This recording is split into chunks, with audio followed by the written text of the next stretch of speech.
Hello students, welcome to online study on our YouTube channel. Please keep watching, like, subscribe, comment and share my videos. Let's discuss the remaining chapter, the last lesson written by Alphonsus Student.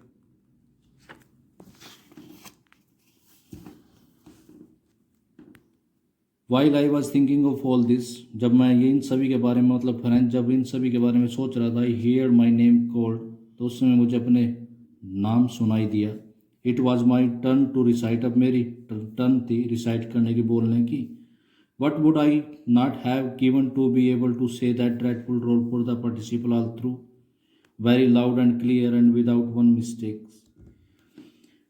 यानी क्या होगा, what would क्या होगा अगर मैं participles के उस dreadful rule के बारे में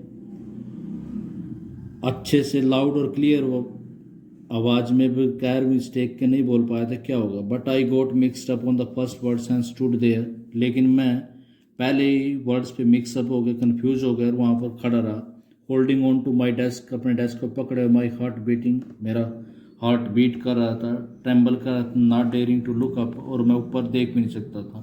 मतलब जब उसकी टर्न आई तो वो एक भी वर्ड नहीं बोल पाया. आई हियर्ड एमएमएल से टू मी, मैंने एमएमएल को मेरे को ये कहते हुए सुना. I would not scold you little friends, मैं तुम्हारे को डांटूंगा नहीं. You must feel bad enough, तुम्हें थोड़ा सा बैड महसूस करना चाहिए. सी हाउ इट इज़, देखो क्या है. Every day we have set to ourself, हमेशा हम अपने आप को कहते हैं वाह, थोड़ा सा शॉकिंग या सरप्राइजिंग एक्सप्रेशन है. I have plenty of time, कि मेरे पास बहुत समय. I will learn it tomorrow, मैं कल सीख लूँगा. And now you see where we have come out, और अब तुम देखो कि हम कहाँ पर खड़े हैं. That is the great trouble with Alsace, यानी यही तो प्रॉब्लम अल्सेस के साथ. She puts off learning till tomorrow, Alsace मतलब होता है अल्सेस के लोग, और उसके लिए सी पुट किया गया यहाँ पर. वो लर्निंग को टुमारो पे छोड़ देती है. Now this fellow out there will have the right to say to you, यानी वो जो बाहर जो लोग प्रशियन सोल्जर जो घूम रहे हैं, उनको बिल्कुल सही राइट अधिकार है तुम्हारे को कहने का. How is it is you pretend to be Frenchman, कि देख लो तुम अपने आप को दिखावा करते हो कि तुम Frenchman, and yet you can neither speak ना राइट योर ओन लैंग्वेज, कि ना तो तुम बोल सकते हो ना ही लिख सकते हो अपनी लैंग्वेज को. But you are not the worst, poor little French, तुम ही इसके लिए दोषी नहीं हो. We have all a great deal to reproach ourself with, यानी हमें सभी को अपने आप से डील करने के लिए एक रिस्पॉन्सिबिलिटी लेनी होगी. Your parents were not anxious enough to have you learn, दूसरा वो उनको पेरेंट्स को रिस्पॉन्सिबल ठहराता है, यानी आपके माता पिता भी जो हैं वो भी एंक्शियस नहीं थे, उत्सुक नहीं थे कि तुम कुछ सीखो. They prefer to put you to work on a farm और एट द मिल्स, और वो भी चाहते थे कि तुम फार्म में काम करो या मिल पे काम करो. So as to have a little more money, ताकि थोड़ा और पैसा कमा सकें.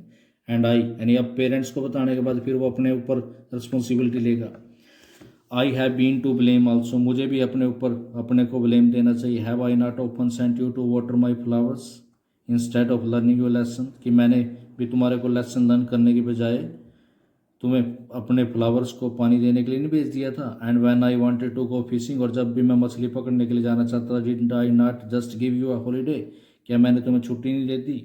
Then from one thing to another M Hamel went on to talk of the French language, फिर एक बात से दूसरी बात एमएमएल फ्रेंच लैंग्वेज के बारे में बातें करता रहा. Saying that it was the most beautiful language in the world, ये कहते हुए कि ये संसार की सबसे ब्यूटीफुल लैंग्वेज है. The clearest and the most logical, कि ये संसार की क्लियरेस्ट और मोस्ट लॉजिकल लैंग्वेज है. That we must guard it among us and never forget it, कि हमें इसको गार्ड करके प्रोटेक्ट करके रखना चाहिए अपने बीच में, और कभी इसको भूलना नहीं चाहिए. Because when a people are enslaved, यानी जब लोग गुलाम होते हैं या उनको कैप्चर कर लिया जाता है, as long as they hold fast to their language, जब तक उनका अपने लैंग्वेज के साथ लिंक रहेगा, as if they had the key to their prison, तो वो अपने गुलामी से बाहर निकल सकते थे. And he open a grammar and read us our lesson, फिर वो एक ग्रामर की बुक पढ़ते हैं.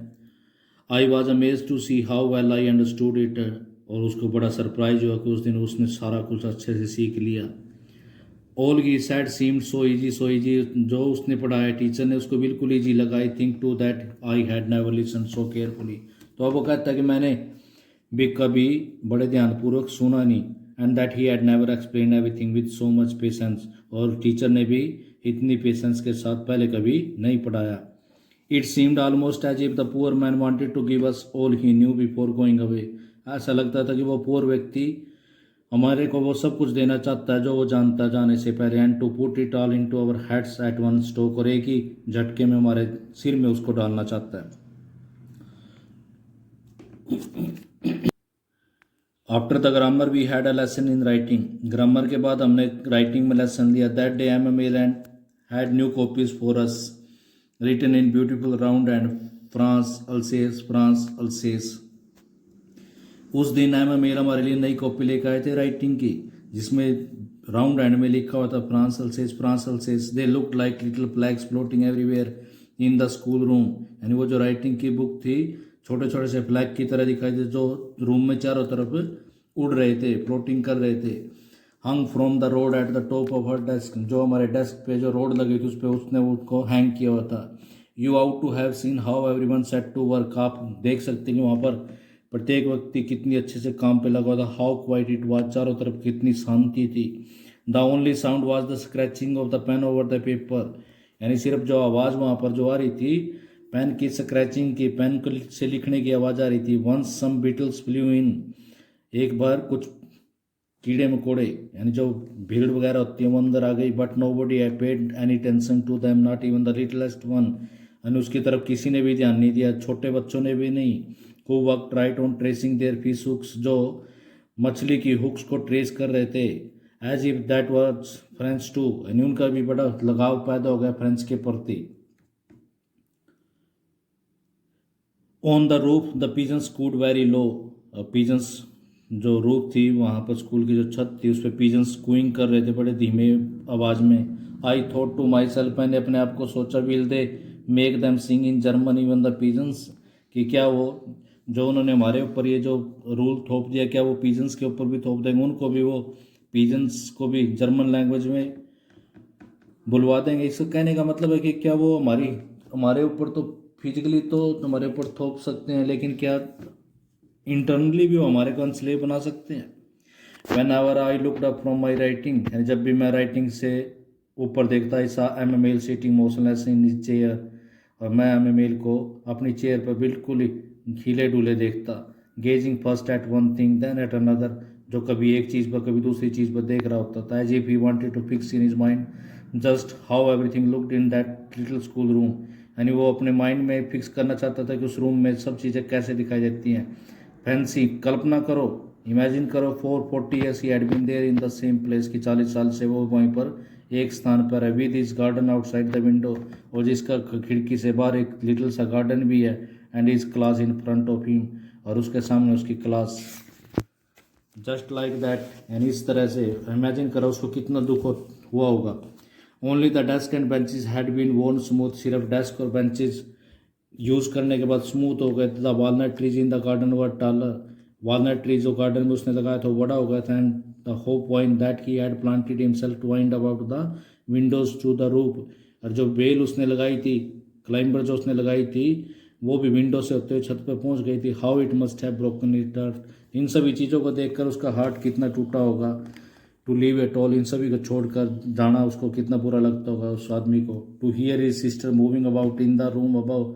और साथ में उसकी जो सिस्टर थी ऊपर रूम में मूव कर रही थी, अपने ट्रंक्स को पैकिंग कर रही थी, उसको सुन के उसका कितना दुख होता होगा। तो इमेजिन करो आप लोग।